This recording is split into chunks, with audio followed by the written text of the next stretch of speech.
are officially launching the 7th season of our podcast, Journey of an Aesthete. Yes, our producer was Chester,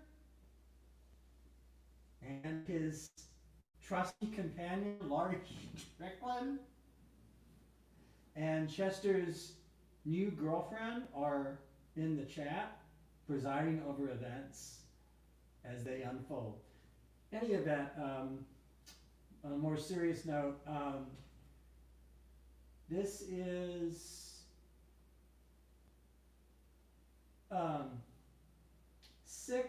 when you say 6 years, 6 seasons of this show. And I don't really know, I don't think I can really fully. Oh yeah, Rena. Okay, Chester and Rena are joining us, and Carol and Joanne and a whole bunch of people hopefully are tuning in. I want to talk up front a little bit about, extemporaneously about what I'm going to do this evening. This is not a traditional performance. Last year, on the 12th of this month, July 12th, I did a full performance of a long work for piano, which I have here actually, to sort of as a comparison with what I'm going to do this evening. This evening I am going to compose in real time, compose music. In that sense, it's not really a performance of a prepared piece. In fact, in some ways it's the opposite. Since it's not prepared, it's profoundly unprepared and in that sense improvised, much like life itself. And so I'm going to go over to the piano. I'm going to, in public, do something, or at least in part, because I am performing because I'm in front of you here and I'm dressed for performance. But I'm not performing a prepared piece. I'm going to be doing in public a little bit of what I would do if I were totally alone and had a task in front of me of having to write something. I'm also going to address, philosophically address a couple of topics, as I said in the notes for the show, of so-called writer's block, which is a sort of a misnomer, at least for me, because well, as I'll get into momentarily in a few minutes, it's really a question of commitment.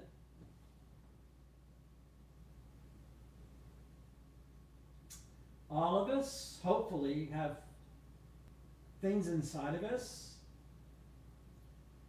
if we're going to make something.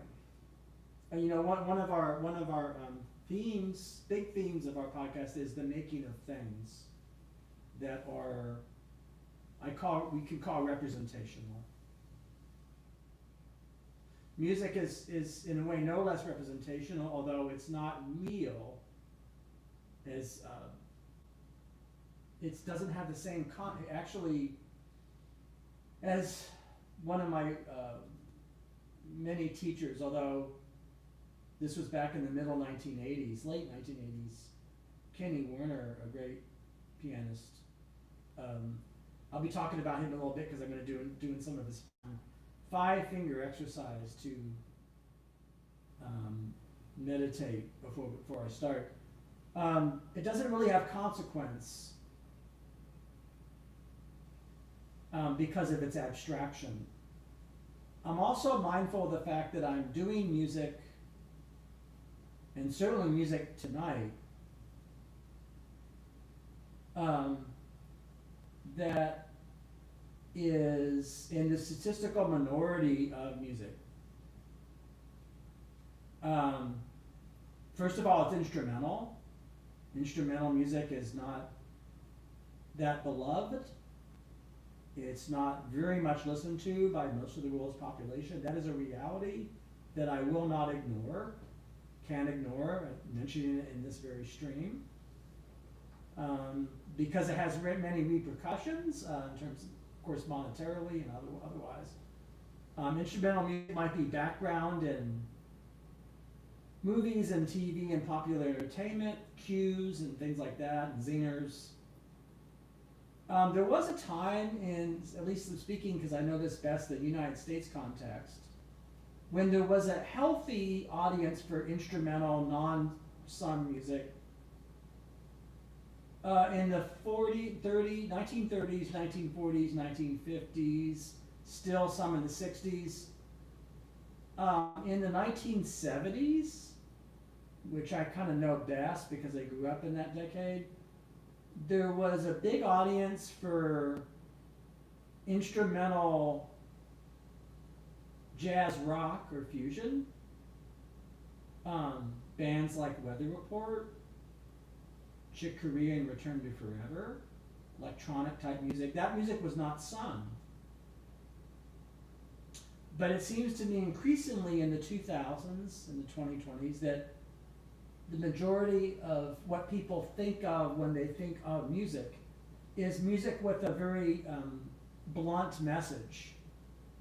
Whether hip hop or pop or country or Swift, or it's music that's sung, usually sung by extremely attractive younger people, male and female, trans people. They usually have quite long hair. They're in their 20s and 30s. They are not like your host who is lost most of my hair, as you can see. They dress in certain ways, and their music, the lyric content of which is often not often simple, but also often sometimes complicated and complex, and generally involves certain kinds of messaging. And it's connected to lyric poetry in the traditions of lyric poetry, songs. We're not going to be dealing with any of that tonight at all. We're dealing with, it again, a minority taste, it has to be said. And so I'll talk a little bit about that and what that is. And it's going to be chunks, bits, because we will not leave this performance, this talk, with a completed piece of music. That will not happen. What will happen is we will be on the way to completing what you could call a composition.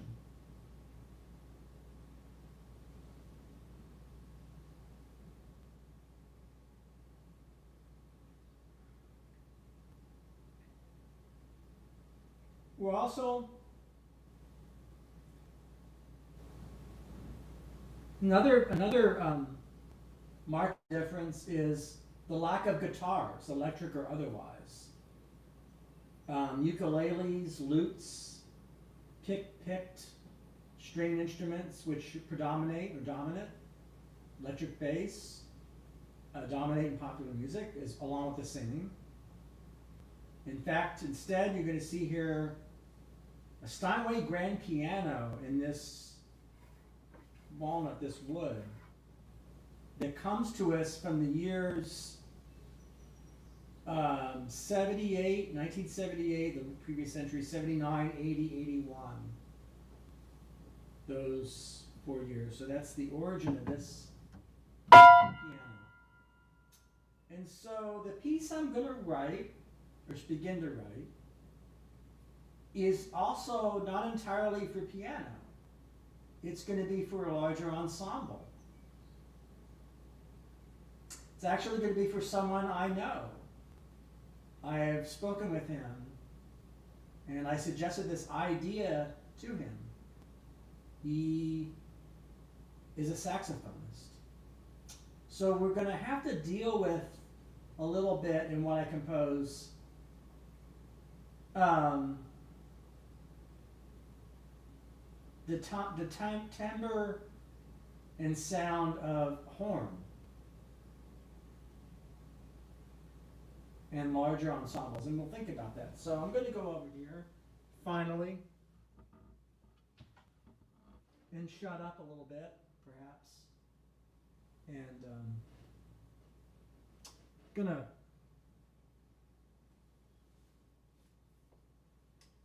do, I can't really, we'll see what happens. I'm gonna do this 5-finger exercise. It's not a 5-finger exercise for of a 5-finger exercise of your whole, because it's something that Mr. Ken Werner sort of invented and teaches. And I've done something like this before, and this is a form of can be if you're sitting at your piano. You can drop your hand.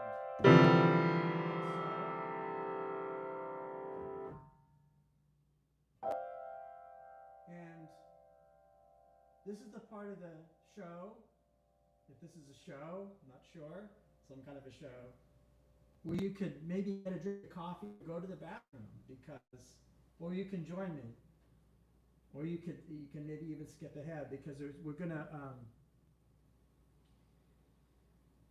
drop my fingers onto the keys and to condition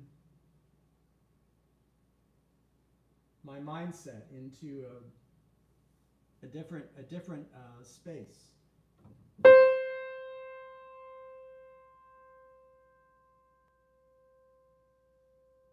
And breathe. And you can pray to your Lord, or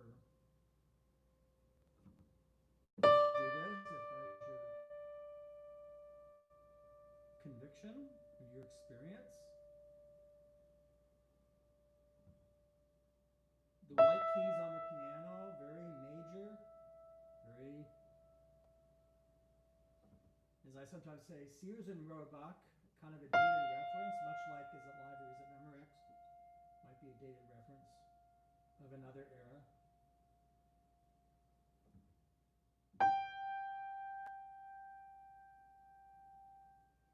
And the idea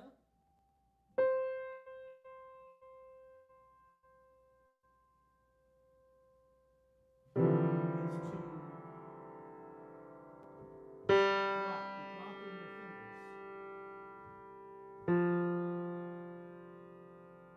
You're not, at least I'm not, in this context, interested in the kind of sound I'm getting. I'm certainly not interested in any, what we would typically call thoughts. I don't have any, even as I'm speaking, much to speak of. I am an intellectualist, not just intellectual, so I'm pro-intellect. Having said that, is part of my identity. In much of my life, for example, right this second, I leave that in the dustbin of history, and I have, there's no place for that. There's another interesting you might say issue or matter, and that's what Shigeo Suzuki, one of my great influences and heroes, calls mind weeds. If there is for Suzuki, for Hiroshi, anything like a villain or something to be avoided, it is mind weeds, which is really, I really don't know, because I'm thankfully not plagued throughout the days with internal monologues that seem unbidden. But that's kind of another form, anachronistically, because he was writing or speaking and talking and teaching in San Francisco in the early 70s. He didn't talk about, I don't think, self-talk then, or internal monologue, maybe, as far as I know, is not as fashionable. But he used the phrase mind weeds, which are, weed is something you don't want. And weeds or so again, I prefer not to speak of the intellect as something to be free from, but rather mind weeds, which is a particular part of intellect, which is something we don't want. And they'll crop up, and it could be something, I don't know, comparing oneself to others, or thinking about what you had for breakfast, or a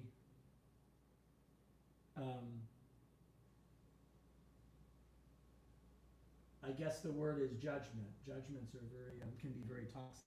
Mind means are a form of they're toxins, but they're going to come up in meditation and prayer inevitably, invariably, because we have inside of us stuff. But if we do things like this,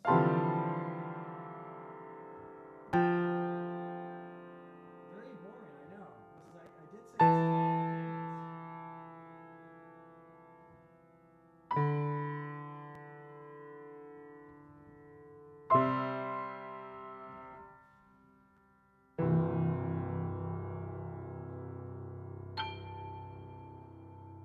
okay, that's all done. We can go now.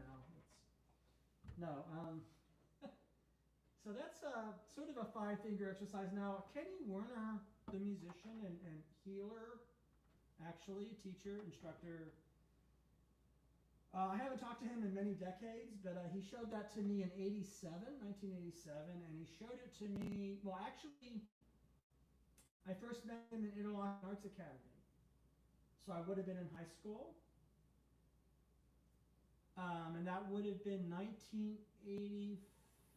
I'm trying to pick the right year, either end of 84 going into 85. I was in the orchestra. We call it studio orchestra, which is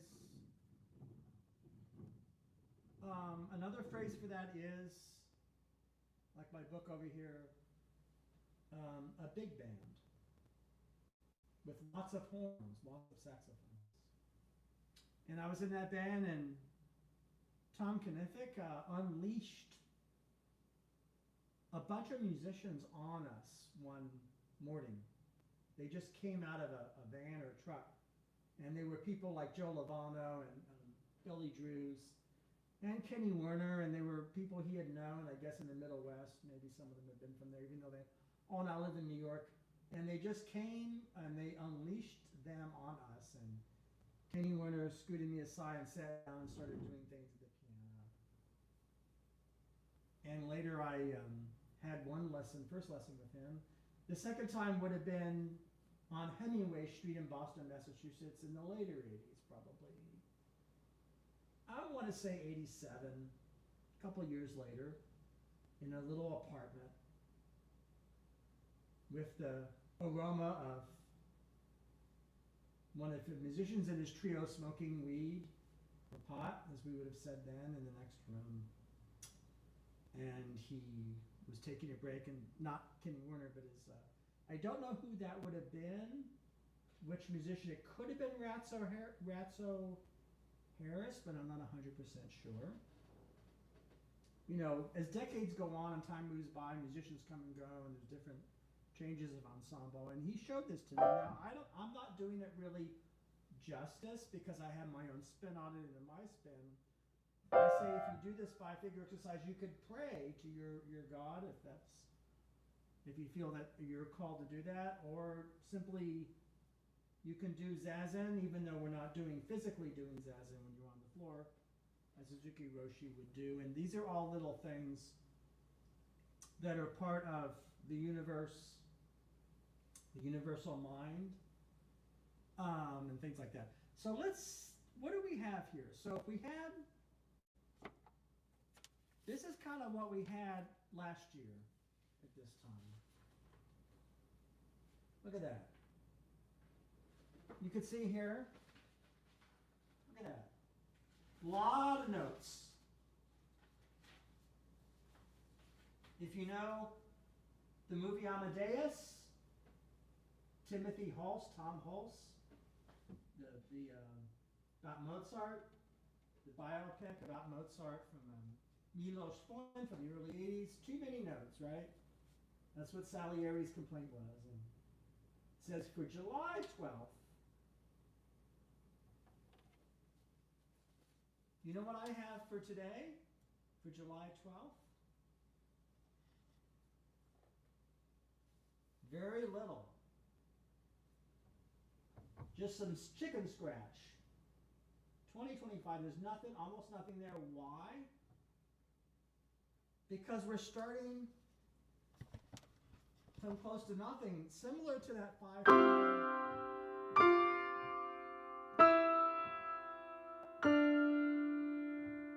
breathe. Not much there. However, that doesn't mean that I haven't practiced an enormous amount, because I have ideas. It's going to be for this man, Mark, who, it has to be said up front, is one of the greatest musicians on his instrument in his generation, or any generation at this time. But he plays a saxophone, not a piano and not a guitar. And that instrument has a lot of iconic history. Charlie Parker, you know, particularly his form of saxophone, which is an alto saxophone. That's his, I think he doubles and plays other instruments, but that's his major instrument, as far as I know, last time I heard or checked. And one of his biggest influences is Cannonball Adderley, of course. And so I thought, well, saxophone. What will it be? Will it be saxophone and orchestra? As in European Symphony Orchestra? I don't know. Possibly. I do know I want some strings. I do know that. And I definitely know I want to be a part of it. I want to play on it, even if it just means I'm doing this.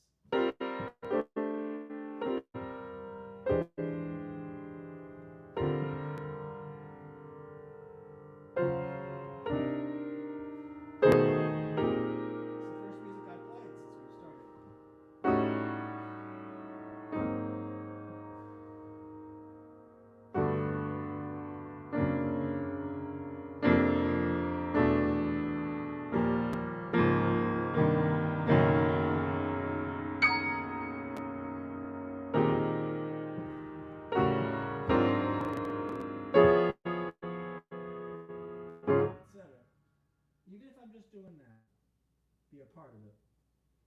I don't know how much of a part. Probably as part of a rhythm section. So what does that mean? That means it's going to be our old friend Studio Orchestra, which after all is brass and winds and reeds, like Mark plays reed instruments, with added strings, which is, and a rhythm section. So already now, do you see any writer's block at work? I mean, so what would writer's block be? So why do I say that's a misnomer? Because there aren't any blocks. We already have an enormous amount of information already. We know it's going to be music. We know it's going to be instrumental music. There aren't going to be any cats singing, heaven forbid. If it ain't Kurt Elling or Sarah Vaughan singing, or Mary Blige, or somebody in that echelon, a Sarah Vaughan, or we don't want to hear it. At least I don't want to hear it for the sake of instrumental music, right? That we know that, and we know the kind of instruments it's going to be. So already we don't really have a lot of blocks. Instead, we have kind of the opposite of a block. We have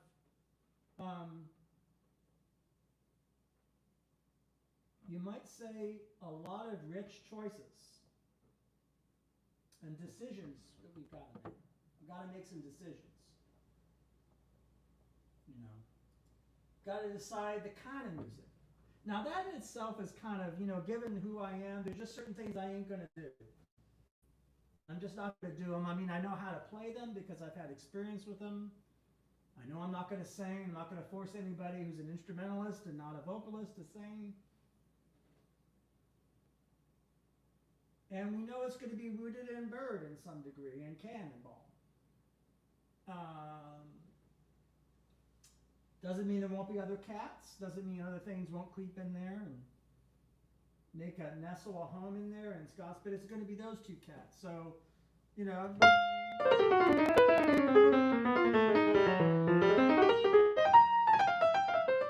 it'd be kind of interesting. Let's see. I thought that we're going to do this, which is, of course, Parker's mood.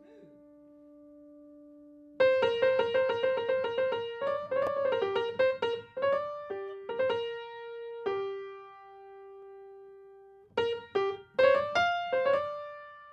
thought it'd be fun to start off some playing with just a single hand, arm, single line as you would have in a reed instrument.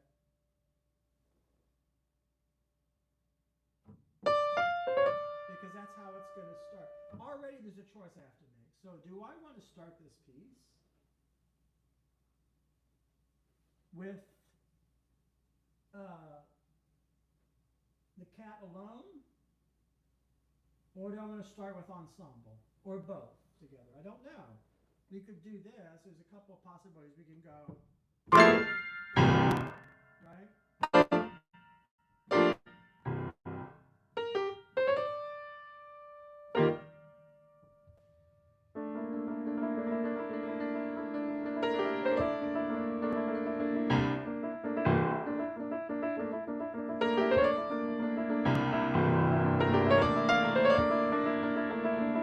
Absolutely not. I'm not going to do that.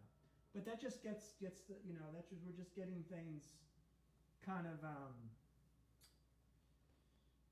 laying the foundation for what we're going to do. But it's going to be that the original is.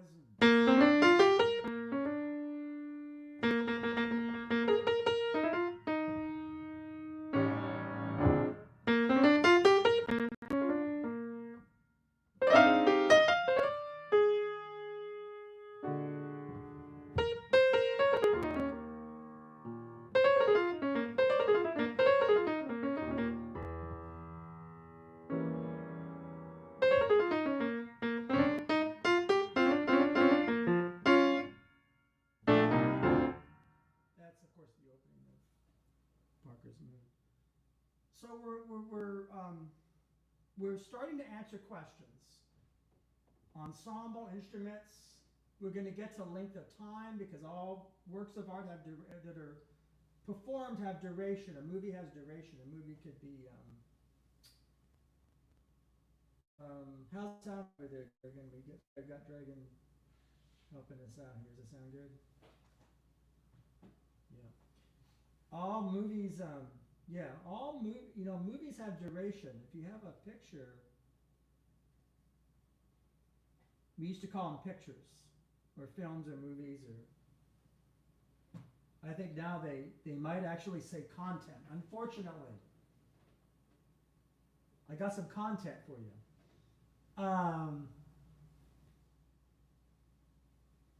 Pictures have a duration. The other day I was watching a classroom movie from the 70s. There are so many of them. I think Skip Elsheimer, who was a guest on our show, one of his many lunchroom shows, I think, of course, he shows classroom. He has thousands of classroom movies about how to avoid ED and how not to steal and how to be a good citizen and how to be nice to your mama and all these films that were made in the 60s, 70s, and 80s. How to drive, how to do this, how to do that, and some for adults. How to, if you can't hire a professional plumber, how to fix a toilet or fix, these kind of pictures. They're 20, 30 minutes long. They have a duration. That's going to feel very differently for you if you so happen to be fortunate enough to be the audience of those films that's going to have a very different feeling for you than if you're watching Bella Tarr's Satan Tango, which is what, 11 hours? Or Terrence Malick's Tree of Life. You're gonna have a different experience in the latter two pictures than you're gonna watching a movie about, you know, a classroom movie about venereal disease, how to get along with your sister or your brother, you know. So there's different kinds of experiences you can have with just this screen that we're looking at now. So I thought it'd be interesting to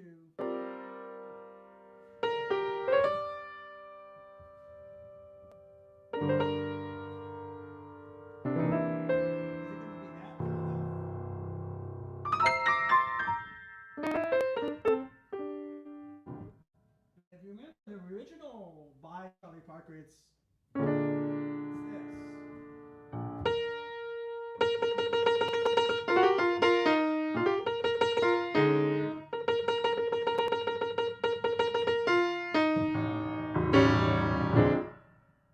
And they eventually in that original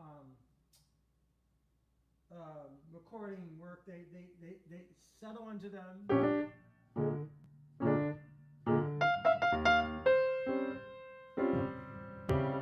This kind of feeling.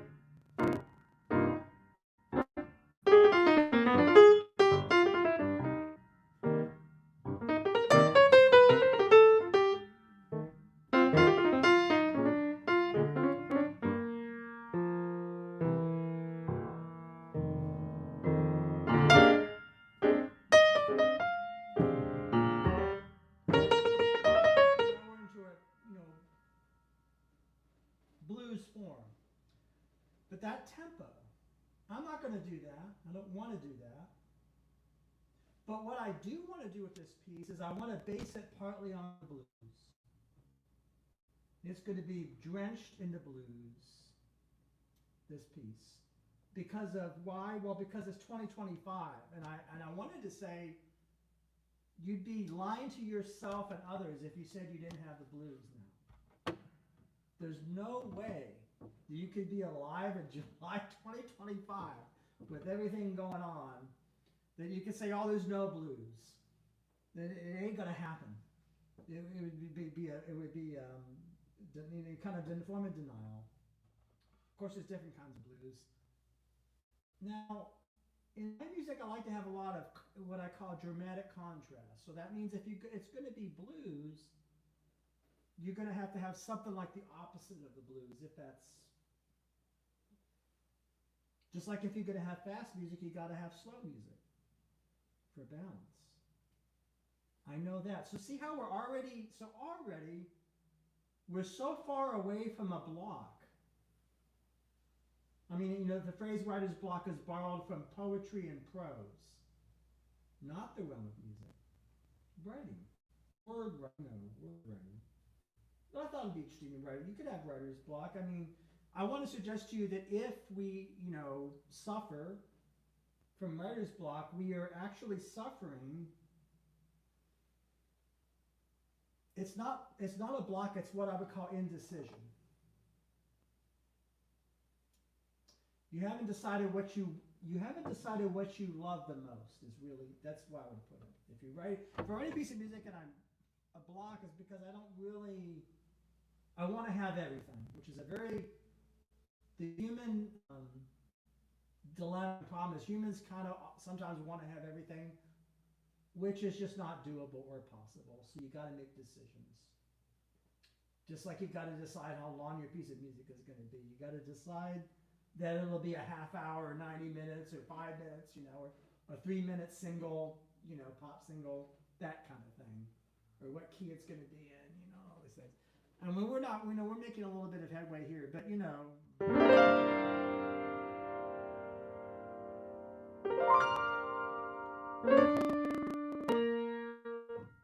So I have this written here. I'm going to play just right hand alone. See what happens in this spirit, what I've been talking about.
I was actually improvising to get more material so that we will never be blocked. You know, this is we call it thoroughly unblocked. Now, I played a lot of stuff there. Most of it I'm not going to use, but I am going to use the spirit of it. So I already know I'm going to have this long, well, not long, kind of semi-long passage of the cat blowing his horn with these things.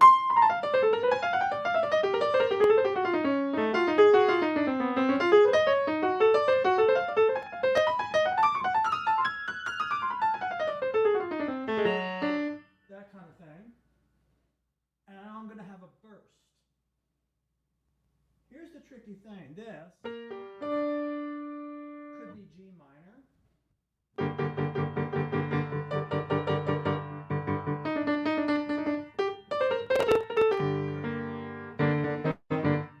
it could be this.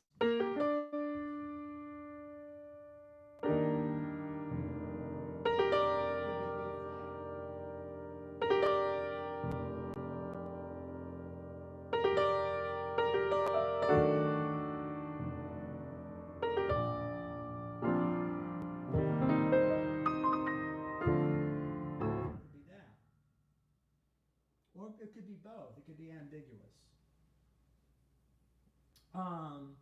I already know I'm going to do this, and I'm going to partly work with B flat. I made that decision. And so, you know, which is that. So I think I would do this. I like that idea of working with that.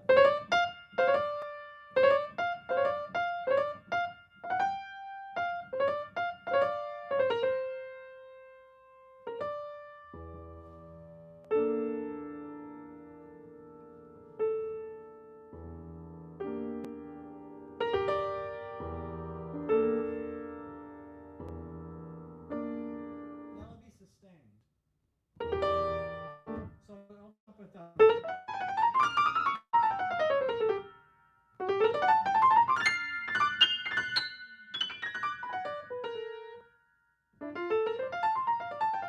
Also, how much is going to be written, how much is not going to be written?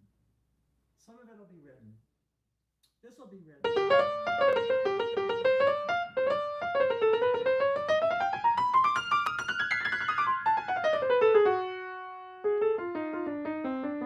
When you're working with somebody that's a great improviser, genuinely great improviser, you feel like you don't want to write too much for him because you want him to write it.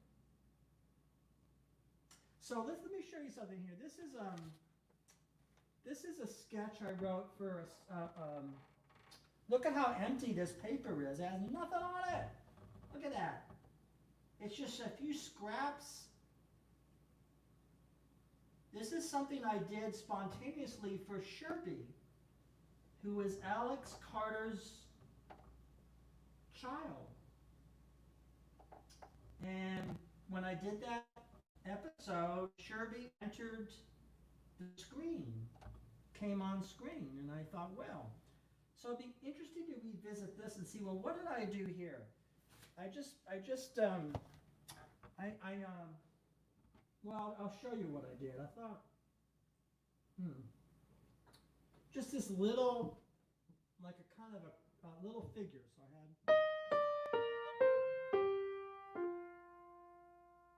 which is almost already a melody.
this piece of music now, where we have to make some decisions, because we can't stay here forever.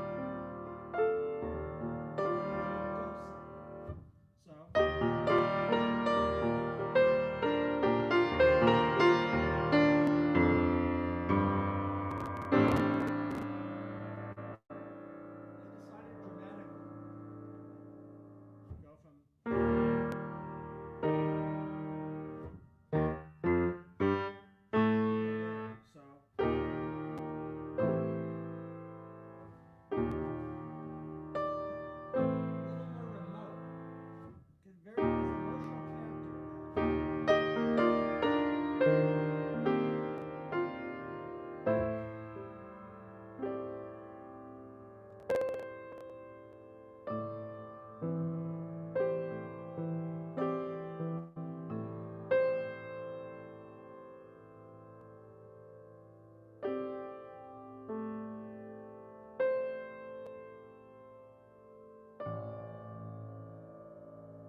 That's not what I did. I did this.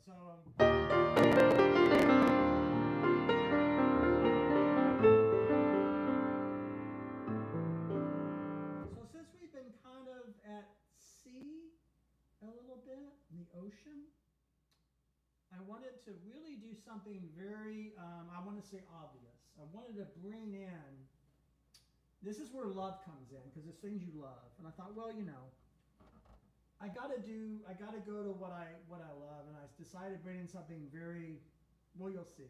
So.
Pretty much, I mean, this is not what I did then. I took this little thing here at the top, this little figure, and I made a bunch of decisions based on what I love or what I resonate with or what feels right at the moment to complete something. So we start, all came out of this. It's really important too when I'm creating something, writing, because I'm writing, that you have a good beginning. So this is a better, so I could have started off like this. I could have done.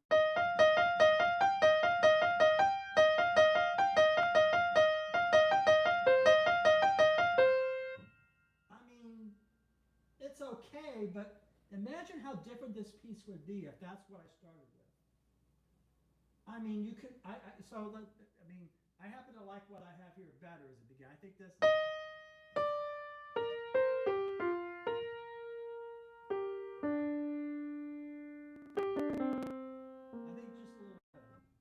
My opinion. But if I had started with that kind of, I don't know what I did. I could make that work. It would take more work to make it work. Well, we're stuck with the same situation here with this thing from Mark, you know, because.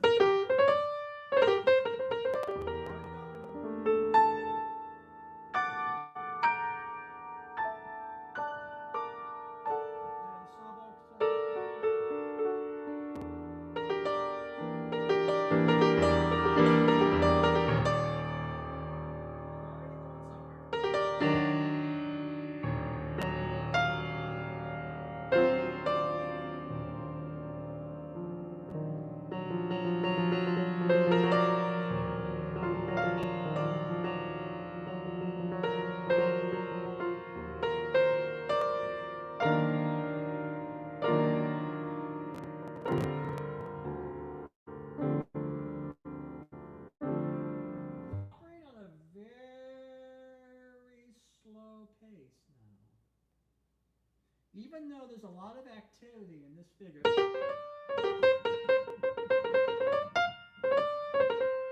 still it's in this very tight corner here.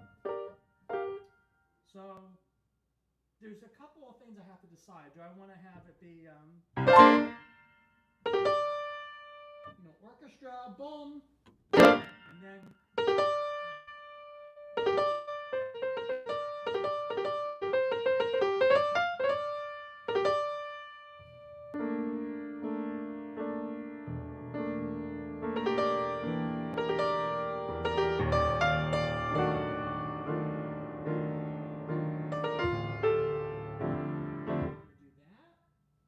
or do I want to do what I started with this episode with, this kind of meandering.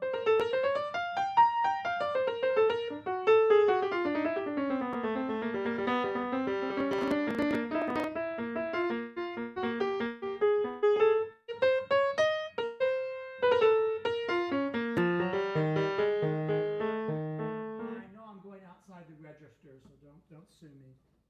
I'm working from a piano. The horn can't get that low if I want to be. Don't take me that literally. I'm just. But those are a different. Those have a different effect on a listener. Those two things, because a listener doesn't. And also the question of this. Or. You can have both,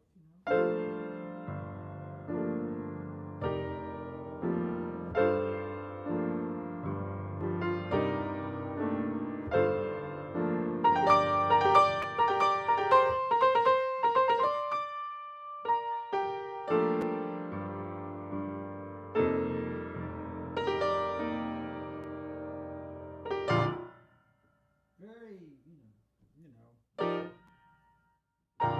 very, very obvious.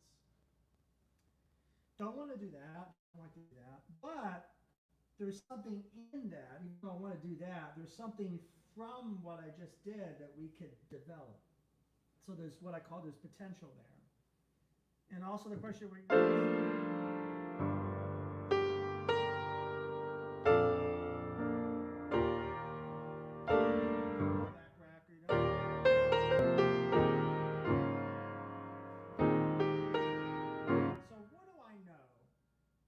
I don't know much, but what I do know is I'm going to have that, what I just did. Going to develop that. I know there's going to be blues. So I wrote a couple, and I know there's going to be something that seems to, I guess, contradict or be the opposite of the blues somewhere in the course of this piece. I know we're going to have harmony. We're also going to have stasis. So this is kind of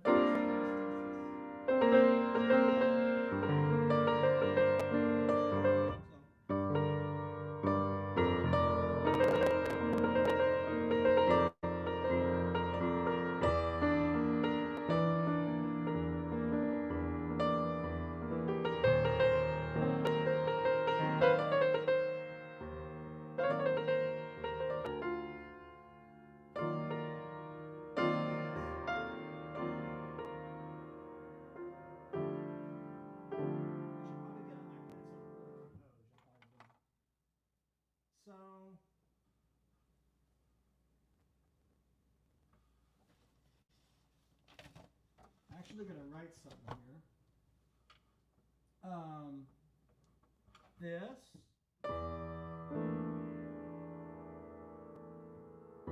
Already in that sonority, I got to decide how do I want to be filmed like this?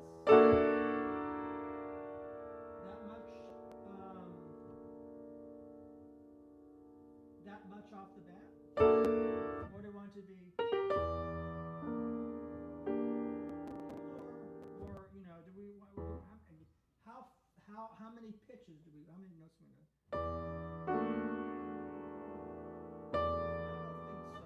I don't think so. I like it, but I don't think so. I think it's going to be.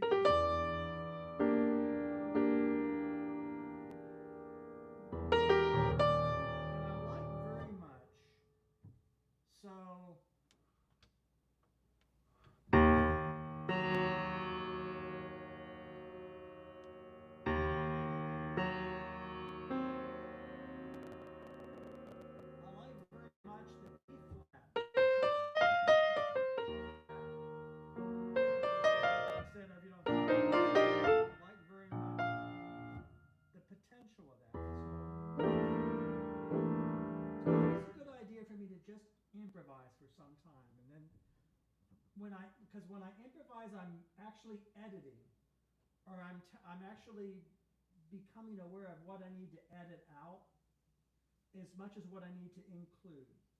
And I'll show you what I mean. So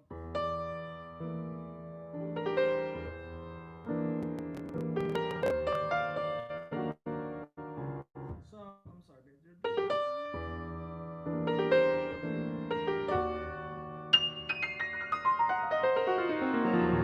Tatum on. I mean, that's not really. I could, but the thing of it is, when you're doing a piece of music and you commit to something like that, you're kind of announcing that this music is going to really evoke something very specific. You know,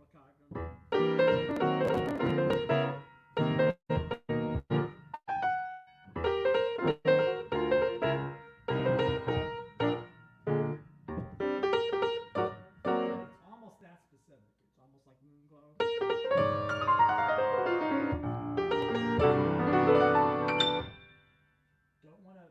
I don't want to be that specific. I don't want to just, copy and repeat something that already exists. I mean, there's a place for quotation and there's a place for things like that.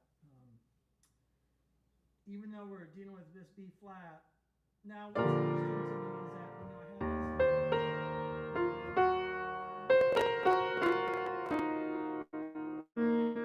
That's almost like a lot of pop music,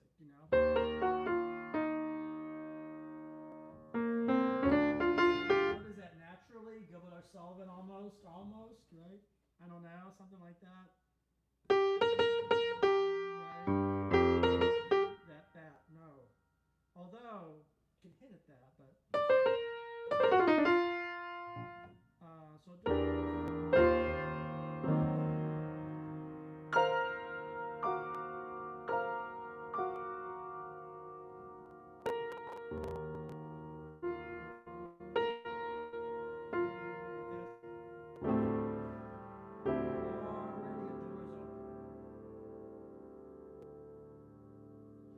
Decision to do. It's the texture of this.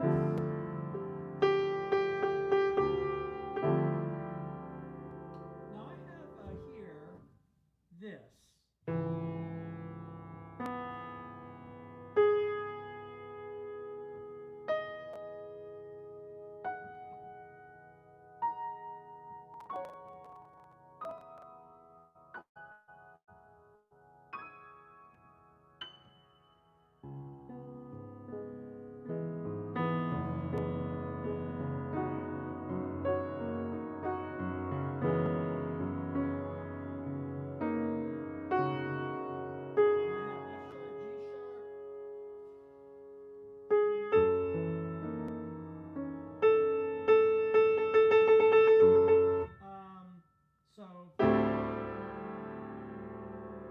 This goes back to all my studies of Bach chorales, because even though the harmony is very different than Bach, because Bach is that,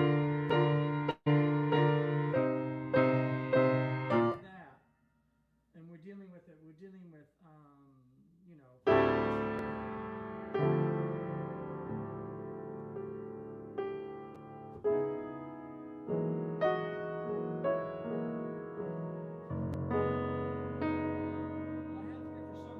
F-sharp, G-sharp, which is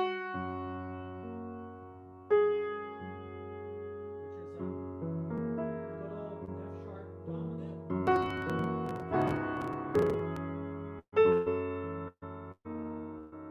This. We're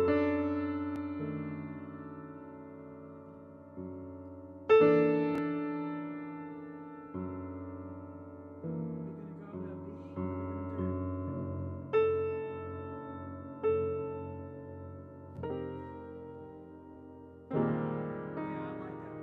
Instead of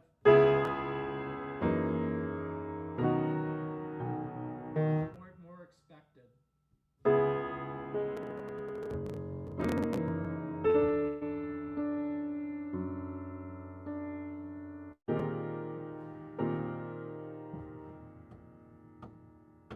I think now is the time to introduce some rhythm. This is the moment in the piece. I think it needs to happen here. It feels right to me. So you've had kind of abstract, kind of slow. So now there's a little bit of a challenge because I had sketched out.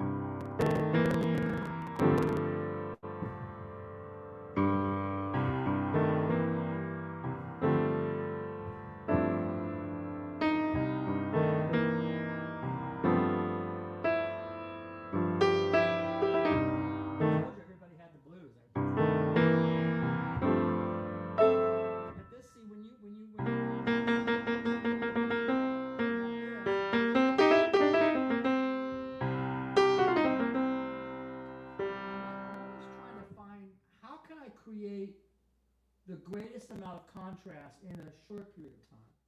So one, greatest amount of contrast without having it be a mess or confusing. Now we were in B flat, so.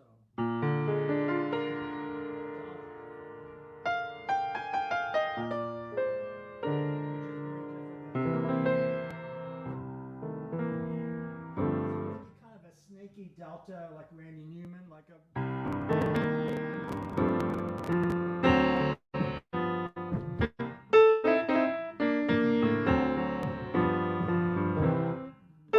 That kind of feeling.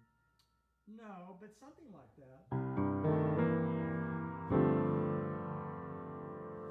So what is it? One thing you can do.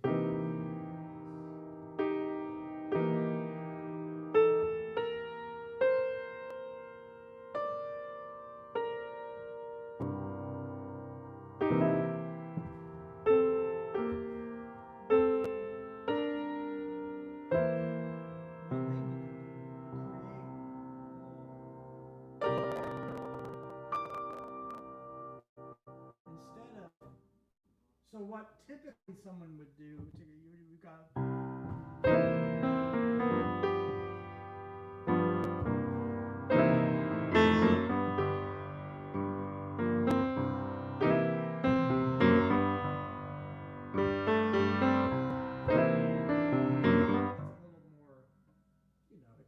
Expected. What about this?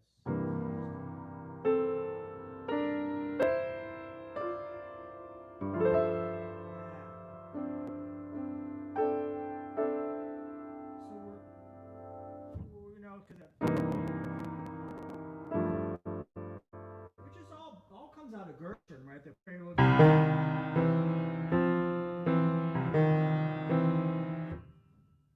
It's connected to that, but it's still a little bit different because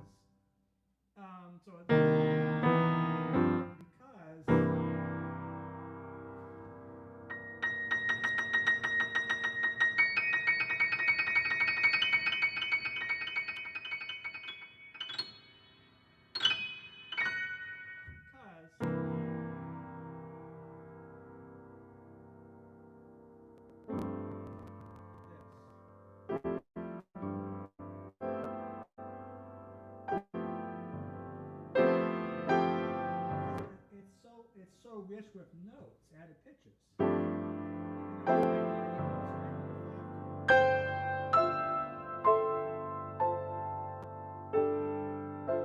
Oftentimes when I'm working, I'll often spend an enormous amount of time on one or two sonic events because what I'm trying to do is and I do this.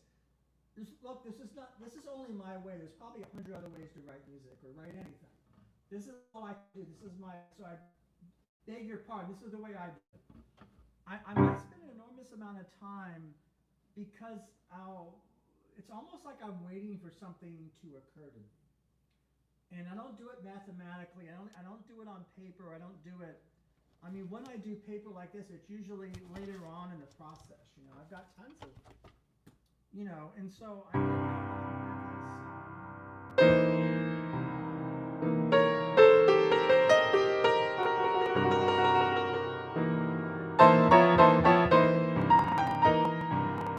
Ellington Caravan.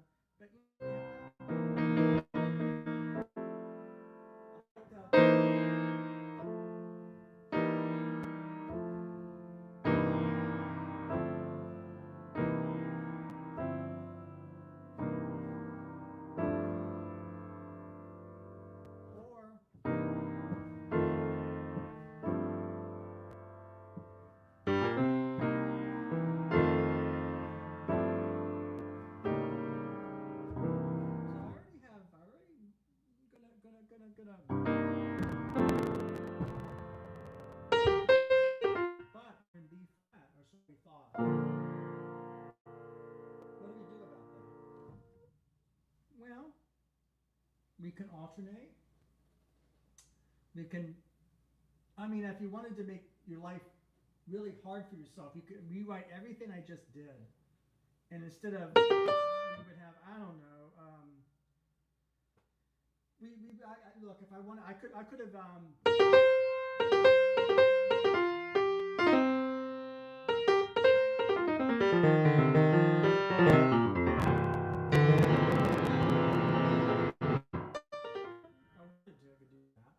I didn't do that. I don't want to do that because it just doesn't. I don't know.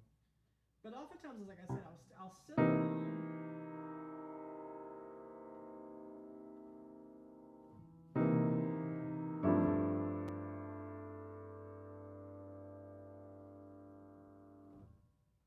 This is another thing I know I'm going to do. This. Because it's high up in the register. It's not down here, it'd be too muddy. A bit too muddy. So we got a tempo.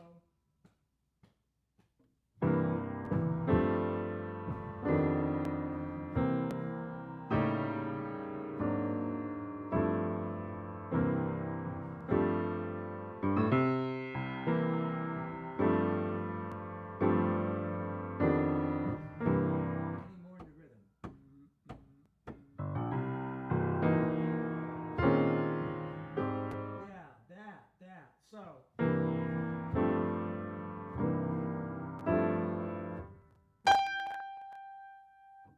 saxophone could be.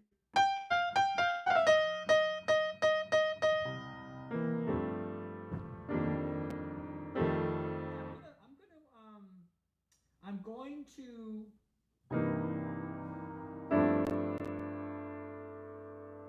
surround that very, it's very tonal because it's I'm going to surround it with other colors. So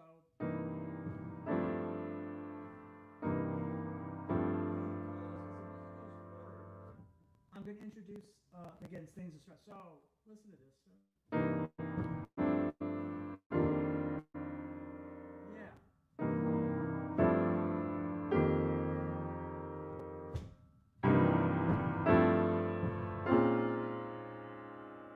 And just go a little bit further.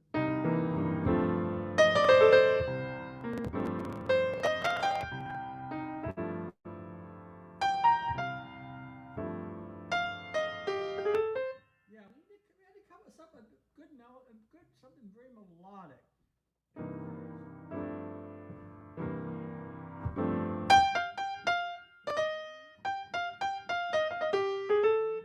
Yes, that'll be it.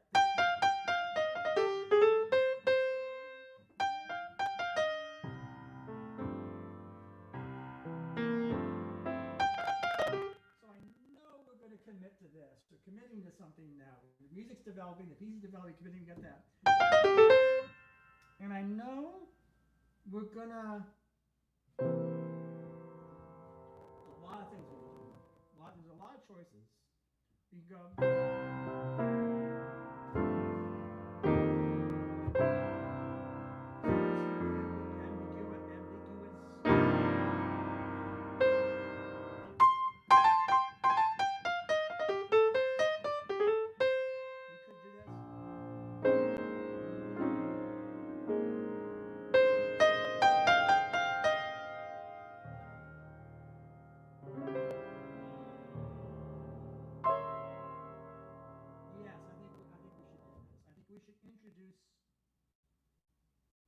Romance into the proceedings. I think this is important. I don't know quite when. I don't know yet when, but I know we are going to do it. Because the listener has been, you've been sitting there patiently or impatiently, and so, but we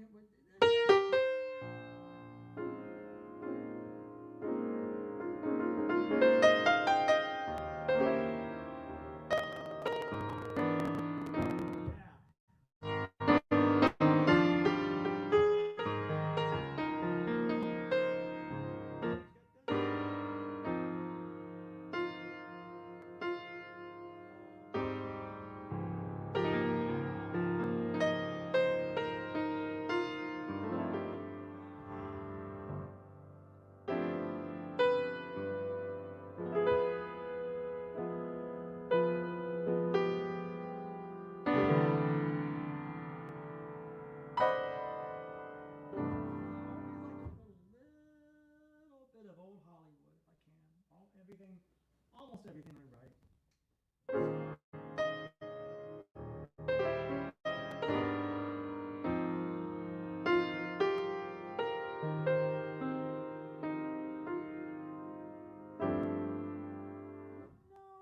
No, I changed my mind. I don't know.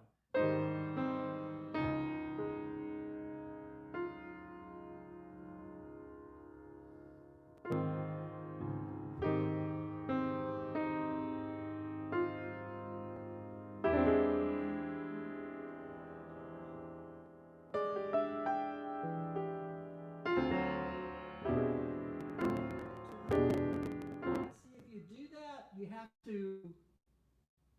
So just if you change course like I just did there, that obligates you to do other things further on. So, for example, if I did. I'm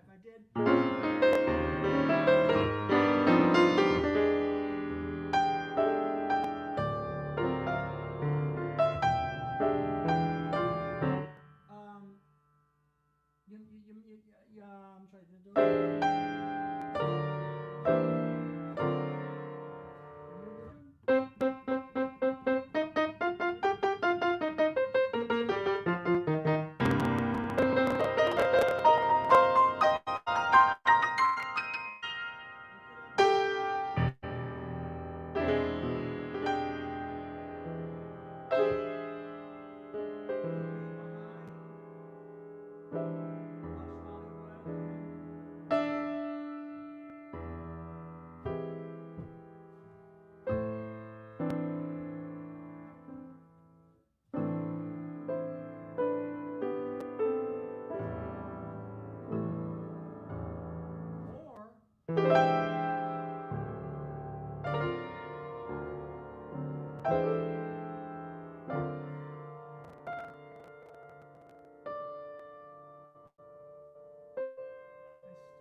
That's really romantic that you would not expect, because if you have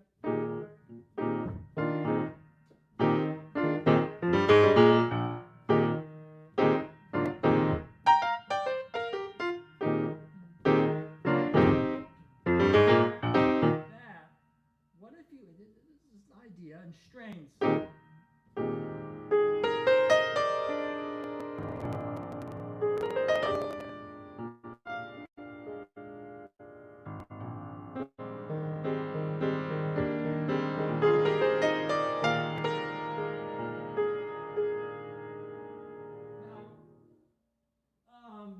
People would typically do so if you had the. I'm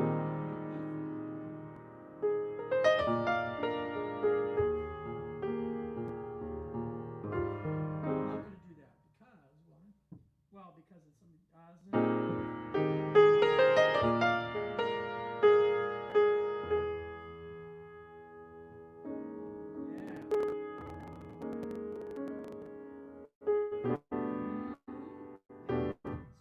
So already I'm making a note here. Don't know what. So. E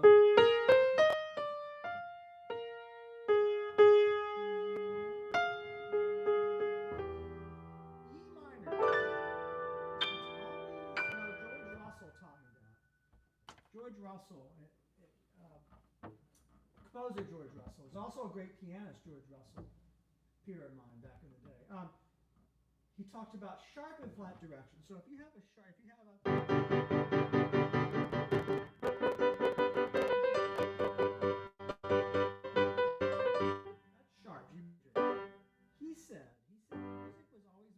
interesting. We found a way to go.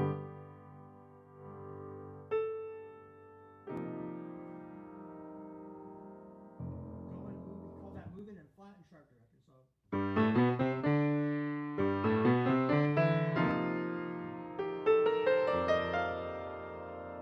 Which is actually,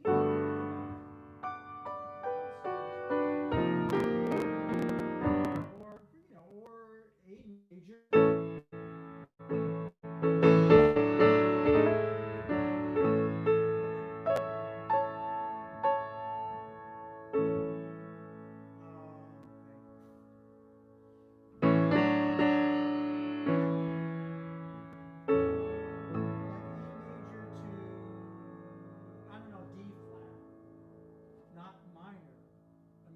So this would be like a real D flat, like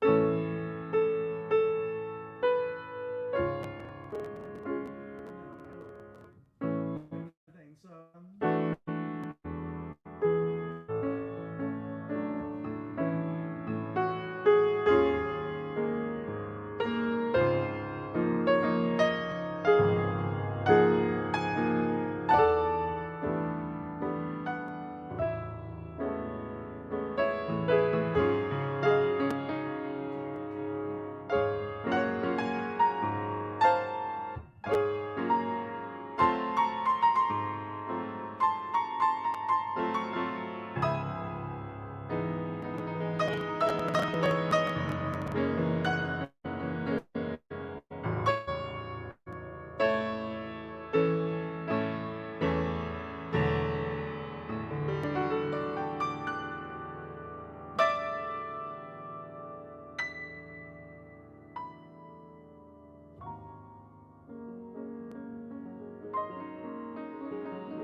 idea to do things like I just did, because sometimes it teaches you what you don't want to do in the future.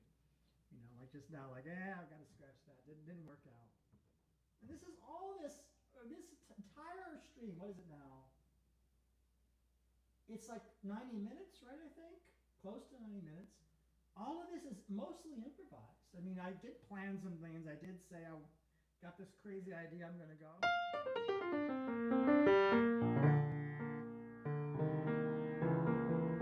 Kind of B flat, but I didn't know what kind of B flat. I mean,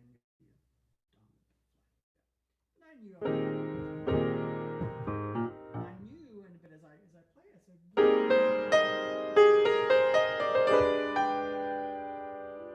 I forgot something very important. What did I forget?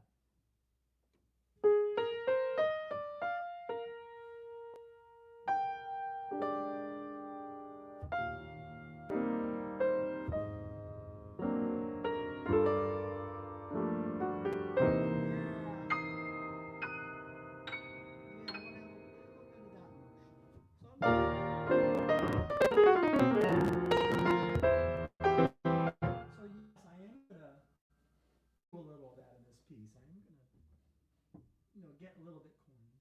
I think there's a place for it there, but I don't know if I go there. I don't know, I have to resolve that, So if what I'll do is I'll just practice a lot, not now in this episode, but later on, and I have little sketches. I mean, this is one sketch. Another one of my sketches. I write these little things down. I'm going to close now. We've been playing 90 minutes. And these are very. I'll just play a little something very short. And this is what I wrote down. I wrote. I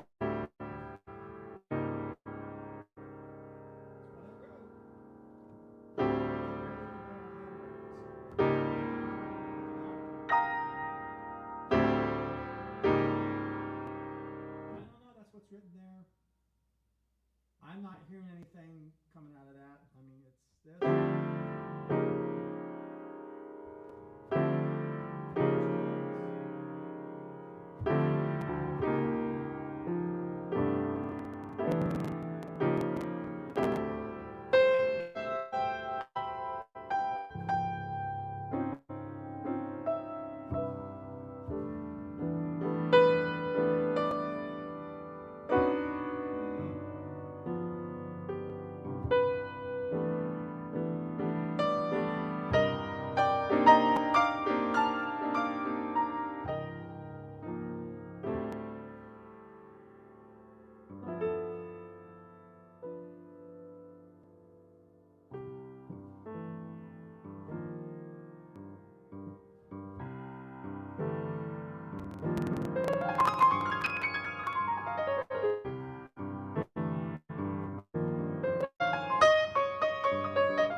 That's all for tonight. I've played too much and talked too much. So, thanks for coming out and tuning in.